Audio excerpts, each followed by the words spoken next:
الغالبيه يكون فاضي، لانه اللي شغالين يكون كاكاف، امريكا الشماليه والكاريبي والمكسيك.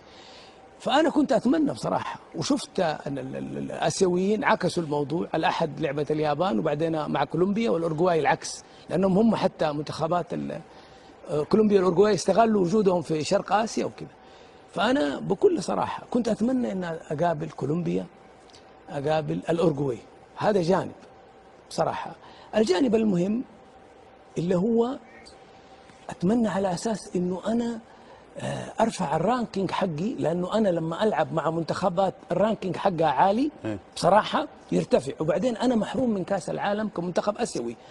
يعني فكره الايام الفيفا انه انا العب في السنه قد ما اقدر مباريات دوليه عشان اعيش اللاعب السعودي جو كاس العالم.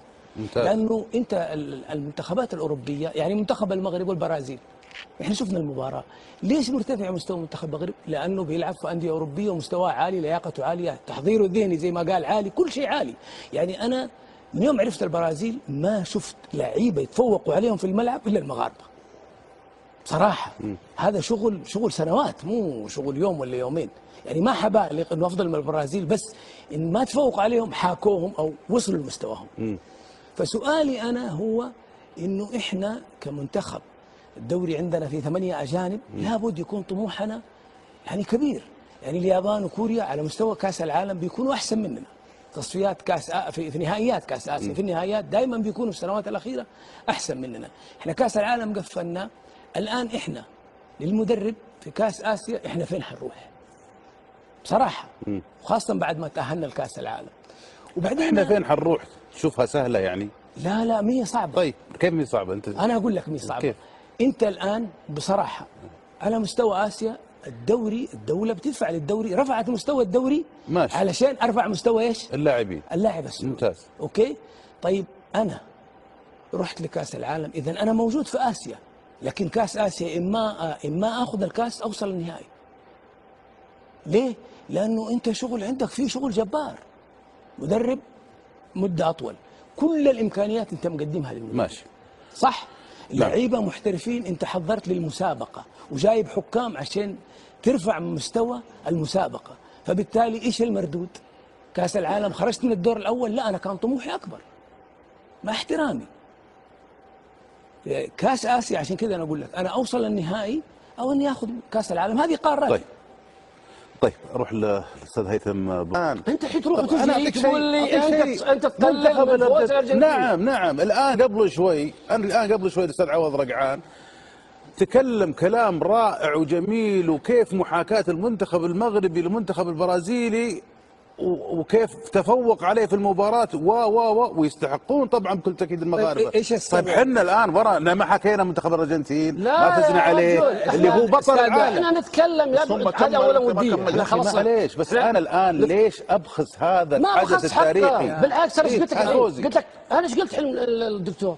قلت أدينا مباراة مميزة قدام الأرجنتين ماشي، وابهرنا العالم وفزنا. حلو، هذا ما اختلفنا فيه. طيب الحين ابهرنا العالم، هذه تونا نسمعها. لا ابهرنا. انا قلت وانا في قطر في الاستديو قناه رياضيه، قلت الكلام هذا الكلام، قلته واعيده واكرره. بس انا في النهايه مو معقوله 94 انا اوصل دور 16 وبعدين اروح 98 واخرج، واروح 2002 واخرج، واروح 2006 واخرج، والان تقول بعدين ارجع للاسطوانه يقول لك انت ايش اللي تبغى يا عادل الملحم؟ انت تبيني افوز في كاس العالم؟ يا اخي انا ما ابي افوز في كاس العالم، بس انا ابقى لما وصلت الى مرحله استمر على الاقل اذا ما استطعت اتجاوزها ان احافظ عليها، انا ما ارجع. عموما عشان ما اطيل الحديث، انا اقول المحك الرئيسي عند المدرب رينار البطوله القاريه القادمه، هذا اتصور هذا طبيعي. كيف بعدين لما ذكر الدكتور قال التهيئه النفسيه، انا قلت ترى حتى اللاعبين ترى احنا ما ندري يا اخوي. في يوم من الايام سمعت انا بعض اللاعبين في كاس الخليج الدوره السابعه لما اقيل زجاله بعد رباعيات العراق، البعض قال نعم زجاله علم، زجاله. انا اقول ابو ابراهيم انت بتتكلم عن مستعمره انجليزيه استراليا، يعني مهما كان، يعني حتى بدايه تنشئته تنشئه اللعب التنشئه الاوروبيه، في النهايه هم بيفرقوا عننا. احنا منتخبنا افضل من خلال قوه الدوري ووجود الثمانيه اللاعبين الاجانب في الدقه في التمرير، الدكتور يتفق معايا، اللياقه العاليه، الحضور الذهني. حتى اللاعب السعودي كان يفقد في كاس العالم الماضي، يفقد الكره بسهوله، في كاس العالم الاخيره لا، كله بسبب وجود بصراحه اللاعب الاجنبي بعدد 8 لاعبين. ولكن انت مرحله انك يعني توصل لمنتخب اليابان واستراليا، بصراحه عمليه الاحتراف الخارجي. طيب يعني منتخب المغرب في 94 احنا في الملعب، انا اتذكر قبل المباراه والله قلت فين الشاوش نيبت، يعني كانوا في لعيبه موجودين في الملعب كلهم، يعني 5 6 لعيبه كانوا محترفين مغاربه. قبل المباراه احنا كنا في الملعب قلنا اليوم المغرب، عرفت؟ ولكن بعد كده المغاربه ارتفعوا لانه عندهم عدد اكبر من اللاعبين في اوروبا محترفين. هذا يعني الاتحاد السعودي اللي سواه، او الدوله اللي بوجود الثمانيه الاجانب رفعت المستوى، بس ثق تماما صعب انك توصل لمرحله اللاعب في منتخب اسيوي عنده عدد، او المنتخب عنده عدد محترفين في اوروبا ايش؟ اكثر منك. نعم. هذه الاسطوانه، معلش خلينا نعلق على هالكلمه.